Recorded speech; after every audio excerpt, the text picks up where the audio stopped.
The Air F-104S starfighter gives the Italian tech tree in War Thunder access to semi-active radar homing missiles. Let's check it out.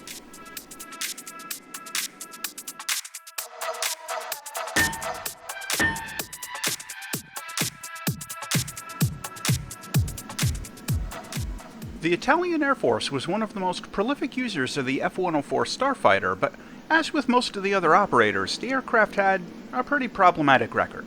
They had frequent accidents, maintenance problems, and a high turnover rate among pilots. In the mid-1960s, the Italian Air Force wanted to start looking for a new aircraft to fill the need for an all-weather fighter equipped with radar-guided missiles, better reliability, and modern avionics systems. A number of proposals were considered, but eventually they chose an upgraded variant of the starfighter, which they were already using, based on the F-104G, with the new version being called F-104S. The S entered service with Italy in 1969. Among the unique features of the new aircraft were some refined aerodynamics with additional stabilizers not present on the earlier F-104 models, and a really innovative interchangeable avionics and weapon delivery package. The F-104S was able to fly configured for the original all-weather interception role it was designed for, but also could be reconfigured for ground attack. This mission flexibility was one of the reasons that Italy chose the design and was uncommon back in this era. But it's important to mention that switching roles between air interception and ground attack did require some pretty significant labor from the ground crews to change out all the equipment. Despite the improvements in safety this plane introduced, the high rate of attrition came back to haunt the S model, and many were lost to accidents over the years. This is generally considered to be the ultimate version of the original starfighter designed to enter service, and it flew for Italy until 2004. The vehicle in War Thunder is the basic S-104S, and does not include any of the midlife upgrades that the Italians gave to this plane over the years. It currently sits as the top-tier fighter for Italy, and presents some unique characteristics. The weapon system includes the same North American search and ranging radar, model R15, as its predecessor, the F-104G, which is a pretty basic radar set with most of the normal features, but no look-down, shoot-down modes. The loadouts give it a pretty generous selection of air-to-air, multi-role, and air-to-ground options. Pay careful attention when selecting a loadout, though. Some of them don't come with the gun.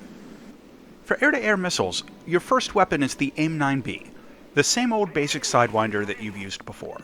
You can upgrade to the AIM-9J, which isn't the best model of the Sidewinder family, but it's a significant upgrade over the B, and has an uncaged seeker and can pull harder Gs. This quickly becomes your go-to weapon as soon as you unlock it. Unique among starfighters, this plane also gets a pair of AIM-7E Sparrow semi-active radar homing missiles mounted on the wings. Taking the Sparrows will cost you the internal gun though, so it's a trade-off. In practice, the AIM-7E isn't an especially high-performance weapon, but it's capable of head-on engagements and has better range than the Sidewinders, so it's not especially difficult to find some uses for it. Most of the kills I got with it in this plane ended up being head-on engagements, but I did get a few tail chase kills as well. The remainder of the loadouts that the F-104S gets give options for a variety of bombs and unguided rockets, and this plane does get a full ballistics computer with the CCIP for all of its weapons. The flight performance of the S-104S isn't as much of an upgrade over the other starfighters as you might expect. That isn't to say it's bad, quite the opposite. It's just not a big upgrade despite being the final production version of the plane. It's still fast, like really fast, and accelerates like a rocket taking right off the runway. The rate of climb is good if you get your speed up first, and it has a good roll rate at most speeds. At higher altitudes, its performance is improved in almost every way since it was originally intended and designed as a high-altitude fighter. The catch is, most gameplay in War Thunder takes place at low altitude, and the F-104S has significantly reduced maneuverability at lower levels, just like all of the starfighters. This means that, at lower levels, You'll generally want to play up your speed advantage against most opponents, so don't hesitate to just fly past a merge if there's something ahead of you worth attacking. Don't get sucked into a close-in dogfight that might not end well for the starfighter. This plane is crazy fast, and most opponents won't be able to catch you, so if a fight looks like it might not go well, just disengage and keep going. Flying out into missions with this plane means being a little picky about your loadouts. The main trade-off is deciding if you want to bring the M61 Vulcan cannon or the two Sparrows. The good news is that since the S-104S can carry up to 6 air-to-air missiles, the most of any F-104 variant, you can stay in the fight a little longer than previous planes in the family. As mentioned a minute ago, the F-104S performs best at high altitude, but there's a catch. The plane doesn't have any countermeasures, so in the current War Thunder meta, if you climb, you often end up just being food for semi-active radar missiles. Even in optimal conditions, the maneuverability of this plane isn't quite enough to reliably dodge missiles very well. Sure, you might manage it sometimes, but it's not as easy as it is in like a J-35 or something. This is less of an issue if you get down-tiered, so look at the lineup at the start of the mission and make a judgment call early on. Being at higher altitude lets you employ your Sparrows a little more effectively, just be aware of the countermeasure deficit. The primary idea with this plane, though, is evasion and using your speed effectively. In short, try not to slow down, and make passes through the battle, only getting sucked into it if you're confident of a kill, or have teammates close by. Flying this plane for ground attack is an option, but consider a couple of things. The low-level maneuverability is already a little lackluster, and if you're loaded up with bombs, it's going to suffer even more. If you're flying out as close air support, no flares, so you might just be easy food for players, with SPAA. And importantly, since your turn radius is so long, this plane really struggles to fly CAS on maps that are in valleys and such. To be effective, you need to make long bombing passes through the battlefield, not be hot-dogging around right above it. So the effectiveness of this plane in ground attack often ends up being dependent on the map.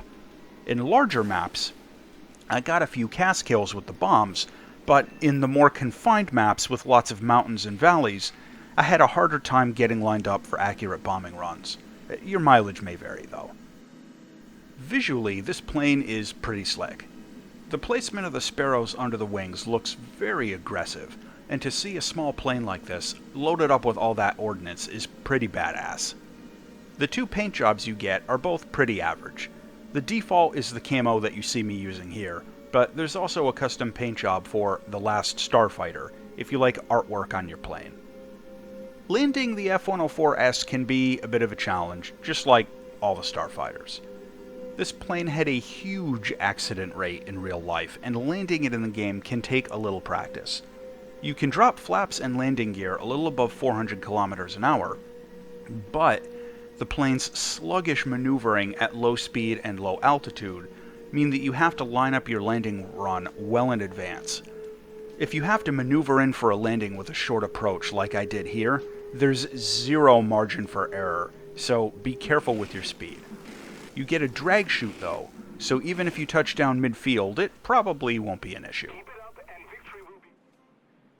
To close out on the Air Italia F-104S, this plane is literally a huge engine that they strapped some wings onto, with crazy acceleration and top-end speed at all altitudes.